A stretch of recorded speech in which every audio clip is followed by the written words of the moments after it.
Land lord. ಈಗೆಲ್ಲ land lord ಅಂತ ಅಂದ್ರೆ ಮನೆಗಳನ್ನ ಬಾಡಿಗೆ ಕೊಟ್ಟು ರೆಂಟ್ ತಗೊಳ್ಳುವಂತಹ ಮನೆ ಓನರ್. 1980ರ ಆಸುಪಾಸಿನಲ್ಲಿ ಲ್ಯಾಂಡ್ ಲಾರ್ಡ್ ಅಂತ ಅಂದ್ರೆ ಅದು ಬೇರೆನೆ. ಜನಗಳನ್ನ ಜೀತ ಮಾಡಿಸ್ಕೊಂಡ ಕೆಲಸಕ್ಕೆ ಸರಿಯಾಗಿ ದುಡ್ಡು ಕೊಡದೆ ಬೆಳೆದಿದ್ರಲ್ಲಿ ಸ್ವಲ್ಪ ಬೆಳೆಯನ್ನ ಕೊಟ್ಟು ಕೈ ತೊಳ್ಕೊತಾ ಇದ್ರು. ಆ ಊರಿಗೆ ಅವನೇ ಪಾಳೆಗಾರ. ಅವನ್ ಮಾಡಿದ್ದೆ ರೂಲ್ಸು ರೆಗ್ಯುಲೇಷನ್ಸು. ಈ ಎಲ್ಲದರ ಸುತ್ತ ಹೆಣ್ದಿರುವಂತಹ ಕತೆನೆ ಲ್ಯಾಂಡ್ ಲಾರ್ಡ್. ದುನಿಯಾ ವಿಜಯ್ ಕುಮಾರ್ ಅವರು, ರಾಜ್ ಬಿ ಶೆಟ್ಟಿ ಅವರು, ರಚಿತಾ ರಾಮ್ ಅವರು, ಉಮಾಶ್ರೀ ಅವರು ಹೇಳ್ತಾ ಹೋದ್ರೆ ಈ ತಾರಾಂಗಣದ ಲಿಸ್ಟೇ ಮುಗಿಯಲ್ಲ. ಅಷ್ಟು ಜನ ಒಳ್ಳೆ ಕಲಾವಿದರು ಈ ಸಿನಿಮಾದಲ್ಲಿ ಅಭಿನಯಿಸಿದ್ದಾರೆ. ಅಂಡ್ ಈ ಸಿನಿಮಾನ ಬರ್ದು ನಿರ್ದೇಶನ ಮಾಡಿರೋದು ಜಡೇಶ್ ಕೆ ಹಂಪಿ ಅವರು. ಬನ್ನಿ ಹಾಗಿದ್ರೆ ಈ ಸಿನಿಮಾದಲ್ಲಿ ಏನೆಲ್ಲ ಇದೆ, ಏನೆಲ್ಲ ನಿಮ್ಮನ್ನ ಇಂಪ್ರೆಸ್ ಮಾಡುತ್ತೆ, ಯಾವ್ದೆಲ್ಲ ವರ್ಕ್ ಆಗಿದೆ, ಯಾವ್ದೆಲ್ಲ ವರ್ಕೌಟ್ ಆಗಿಲ್ಲ, ಎಲ್ಲವನ್ನ ನೋಡ್ಕೊಂಬರೋಣ. ಹಾಯ್ ಎಲ್ರಿಗೂ ನಮಸ್ಕಾರ ಅಂಡ್ ವೆಲ್ಕಮ್ ಟು ಖಡಕ್ ಸಿನಿಮಾ. ನೀವೇನಾದ್ರೂ ನಮ್ಮ ಚಾನಲ್ಗೆ ಹೊಸಬ್ರಾಗಿದ್ರೆ ನಾವು ಮಾಡುವಂತಹ ರಿವ್ಯೂಗಳು ನಿಮ್ಗೆ ಇಷ್ಟ ಆಗೋದಾದ್ರೆ ಮಾತ್ರ ನಮ್ಮ ಚಾನಲ್ ಅನ್ನ ಸಬ್ಸ್ಕ್ರೈಬ್ ಮಾಡ್ಕೊಳ್ಳಿ.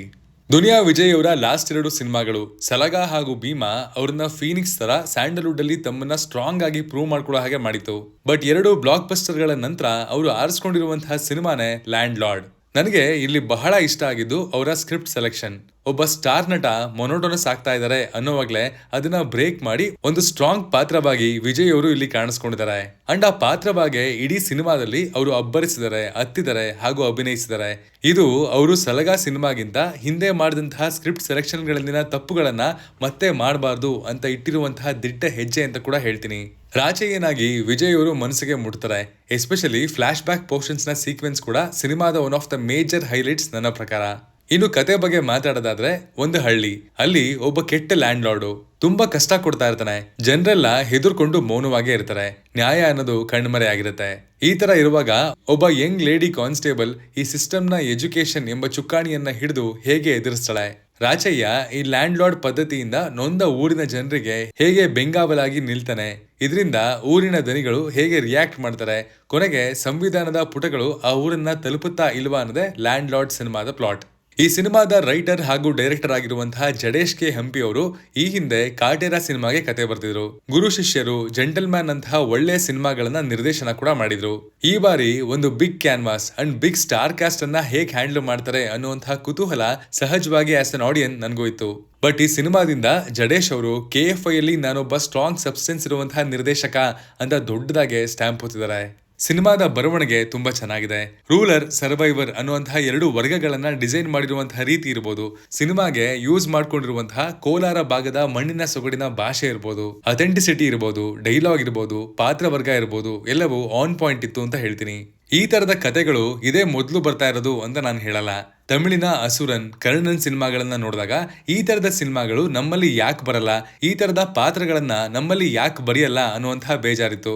ಆ ಬೇಜಾರನ್ನ ಈ ಸಿನಿಮಾದ ಮೂಲಕ ಸರಿ ಮಾಡುವಂತಹ ಜವಾಬ್ದಾರಿಯನ್ನ ನಿರ್ದೇಶಕರು ತಗೊಂಡಿದ್ದಾರೆ. ಜಾತಿ, ಪದ್ಧತಿ, ಲೋಯರ್ ಕ್ಲಾಸ್, ಅಪ್ಪರ್ ಕ್ಲಾಸ್ ಇವೆಲ್ಲವನ್ನ ಈಗಾಗಲೇ ಬೇರೆ ಸಿನಿಮಾಗಳಲ್ಲಿ ನೋಡಿರೋದ್ರಿಂದ ಈ ಸಿನಿಮಾ ಕೂಡ ಅದೇ ಕೋರ್ ಪಾಯಿಂಟ್ ಅನ್ನ ಹೊಂದಿರುತ್ತೆ ಅನ್ನೋದು ಗೊತ್ತಿತ್ತು.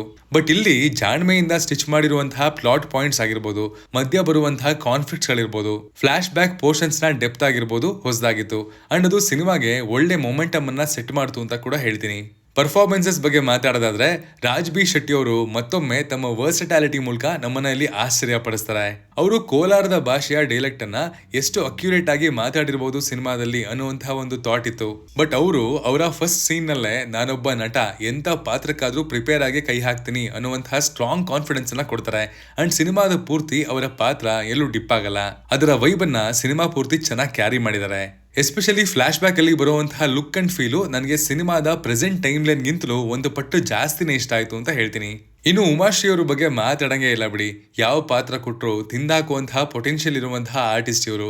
ಇಲ್ಲೂ ಸಿನಿಮಾಗೆ ಬೇಕಿದಂತಹ ಸ್ಟೇಜ್ ಅನ್ನ ಸಖತ್ತಾಗಿ ಸೆಟ್ ಮಾಡ್ತಾರೆ. ರಚಿತಾ ರಾಮ್ ಅವರು ಆ ಸೊಗಡಿಗೆ ಮಿಲೀನವಾಗಿ ತುಂಬಾ ನ್ಯಾಚುರಲ್ ಆಗಿ ಪರ್ಫಾರ್ಮ್ ಮಾಡಿದ್ದಾರೆ. ಡೆಬ್ಯುಟೆಂಟ್ ರಿತನ್ಯಾ ವಿಜಯ್ ಅವರು ಪಾತ್ರದ ಚೌಕಟ್ಟಿನಲ್ಲಿ ಚೆನ್ನಾಗಿ ಅಭಿನಯಿಸ್ತಾರೆ. ಪ್ರಾಮಿಸಿಂಗ್ ಆರ್ಟಿಸ್ಟ್ ಅನ್ನೋದನ್ನ ಫೀಲ್ ಮಾಡಿಸ್ತಾರೆ. ಇನ್ನುಳಿದಂತೆ ಶಿಶಿರ್ ಬೈಕಡಿ, ರಾಕೇಶ್ ಅಡಿಗ, ಭಾವನಾ ರಾವ್, ಅಚ್ಯುತ್ ಅವರು, ಗೋಪಾಲ್ ಕೃಷ್ಣ ದೇಶಪಾಂಡೆ ಅವರು, ಶರತ್ ಲೋಹಿತಾಶ್ವ ಅವರು, ಅಭಿದಾಸ್ ಅವರು ಇನ್ನು ಮುಂತಾದವರು ಆ ಪಾತ್ರಗಳಿಗೆ ಟೈಲರ್ ಮೇಡ್ ಸೂಟ್ ತರ ರೆಡಿಯಾಗಿ ಪರ್ಫಾರ್ಮ್ ಮಾಡಿದ್ದಾರೆ. ಪ್ರೊಡ್ಯೂಸರ್ KV ಸತ್ಯಪ್ರಕಾಶ್ ಈ ಹಿಂದೆ ಸಾರಥಿ ಸಿನಿಮಾನ ಪ್ರೊಡ್ಯೂಸ್ ಮಾಡಿದ್ರು. ತುಂಬಾ ವರ್ಷಗಳ ನಂತರ ಒಳ್ಳೆ ಸಿನಿಮಾದಿಂದ ಮತ್ತೆ ಕಂಬ್ಯಾಕ್ ಮಾಡಿದ್ದಾರೆ ಅಂತ ಹೇಳ್ತೀನಿ. ಸಿನಿಮಾದ ಕ್ಯಾನ್ವಾಸ್ ಅಂಡ್ ಸ್ಟಾರ್ ಕಾಸ್ಟ್ ಬಾರಿ ದೊಡ್ಡದಾಗಿದೆ. ಅದರ ಹಿಂದೆ ಅಷ್ಟೇ ಮಟ್ಟದ ದುಡ್ಡು ಕೂಡ ಹೋಗಿರುತ್ತೆ.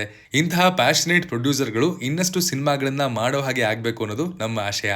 ಸಿನಿಮಾ 80s ನ ಪೀರಿಯಡ್ ಅಲ್ಲಿ ಸೆಟ್ ಆಗಿರೋದ್ರಿಂದ ಆ ಹಳ್ಳಿ, ಪೊಲೀಸ್ ಸ್ಟೇಷನ್, ದನಿಗಳ ಮನೆ, ಕೇರಿ ಎಲ್ಲವನ್ನ ಅಥೆಂಟಿಕ್ ಆಗಿ ಕ್ರಿಯೇಟ್ ಮಾಡೋದು ಟಾಸ್ಕು. ಈ ಹಿಂದೆ ಬೇರೆ ಸಿನಿಮಾಗಳಲ್ಲಿ ಅದು ಆರ್ಟಿಫಿಷಿಯಲ್ ಆಗಿ ಕಂಡಾಗಿಲ್ಲ, ತುಂಬಾ ಬೇಜಾರಾಗುತ್ತೆ ಅನ್ನೋದನ್ನ ನಾನು ಸುಮಾರು ಬಾರಿ ವ್ಯಕ್ತಪಡಿಸಿದ್ದೆ. ಬಟ್ ಇಲ್ಲಿ ಅದರ ಕೆಲಸ ಚೆನ್ನಾಗಿದೆ. Credits to set designers. Ajaneesh Loknath ಅವರ ಬ್ಯಾಕ್ ಗ್ರೌಂಡ್ ಸ್ಕೋರ್ ಚೆನ್ನಾಗಿ ಸಿನಿಮಾದ ವೈಬನ್ನ ಕ್ಯಾರಿ ಮಾಡಿದೆ. ಹೈಸ್ ಅಂಡ್ ಲೋಸ್ ಎಲ್ಲದರಲ್ಲೂ ಆ ಫೀಲ್ ಕ್ಯಾರಿ ಆಗುತ್ತೆ. ಹಾಡ್ಗಳು ಡೀಸೆಂಟ್ ಆಗಿತ್ತು. ಸ್ವಾಮಿ ಜೆ ಗೌಡ ಅವರ ಸಿನಿಮಾಟೋಗ್ರಫಿ ಚೆನ್ನಾಗಿದೆ. ಸಿನಿಮಾದ ಮೂಡ್ ಅನ್ನ ಚೆನ್ನಾಗಿ ಮೇಂಟೈನ್ ಮಾಡಿದ್ದಾರೆ. ಎಸ್ಪೆಷಲಿ ನೈಟ್ ಸೀಕ್ವೆನ್ಸ್ ಶಾಟ್ ಗಳನ್ನ ಚೆನ್ನಾಗಿ ಕ್ಯಾಪ್ಚರ್ ಮಾಡಿ ವಿಜುವಲಿ ಟೋನ್ ಅನ್ನ ಸೆಟ್ ಮಾಡ್ತಾರೆ. ಸಿನಿಮಾದಲ್ಲಿ ಮೆನ್ಷನ್ ಮಾಡಬೇಕು ಅನ್ನೋ ತರ ದೊಡ್ಡ ನೆಗೆಟಿವ್ಸ್ ಇಲ್ಲ. ಕತೆ ಪ್ರೆಡಿಕ್ಟಬಲ್ ಆಗಿದೆ. ಅಫ್ಕೋರ್ಸ್ ಹೀಗೆ ಇದೆ, ಹೀಗೆ ಆಗುತ್ತೆ ಅಂತ ಊಹೆ ಮಾಡ್ಬೋದು. ಆದ್ರೆ ಒಳಗಡೆ ಫಿಲ್ಮ್ ಮಾಡಿರುವಂತಹ ಸ್ಟಫಿಂಗು ಇಷ್ಟ ಆಗುತ್ತೆ. ಖಡಕ್ ಆಗಿ ಹೇಳೋದಾದ್ರೆ ಲ್ಯಾಂಡ್ ಲಾರ್ಡ್ ಒಂದು ಒಳ್ಳೆ ಸಿನಿಮಾ. ರೆಗ್ಯುಲರ್ ಕಮರ್ಷಿಯಲ್ ಫಾರ್ಮ್ಯಾಟ್ ಅನ್ನ ಬ್ರೇಕ್ ಮಾಡಿ ಕತೆಗೆ ಪ್ರಾಮುಖ್ಯತೆ ಕೊಟ್ಟಿರುವಂತಹ ಸಿನಿಮಾ. ಸ್ಟೋರಿ, ಪರ್ಫಾರ್ಮೆನ್ಸ್ಗಳು ಎಲ್ಲವೂ ಚೆನ್ನಾಗಿ ಬೆರೆತಿರುವಂತಹ ಅಪ್ಪಟ ಕೋಲಾರ ಭಾಗದ ನಮ್ಮ ಕನ್ನಡದ ಸಿನಿಮಾ. ರೂಟೆಡ್ ಕತೆಗಳು ಗೆದ್ರೆ ಇನ್ನಷ್ಟು ಒಳ್ಳೆ ರೂಟೆಡ್ ಸಿನಿಮಾಗಳು ಬರುತ್ತೆ ಅಂಡ್ ಬರಬೇಕು ಅಂತ ಹೇಳ್ತಾ ಇದಾಗಿತ್ತು ಲ್ಯಾಂಡ್ ಲಾರ್ಡ್ ಸಿನಿಮಾದ ರಿವ್ಯೂ. ನೀವೇನಾದ್ರೂ ಸಿನಿಮಾವನ್ನ ಆಲ್ರೆಡಿ ನೋಡಿದ್ರೆ ನಿಮ್ಗೆ ಏನ್ ಅನ್ನಿಸ್ತು ಅನ್ನೋದನ್ನ ಕಮೆಂಟ್ ಮಾಡಿ ತಿಳಿಸಿ.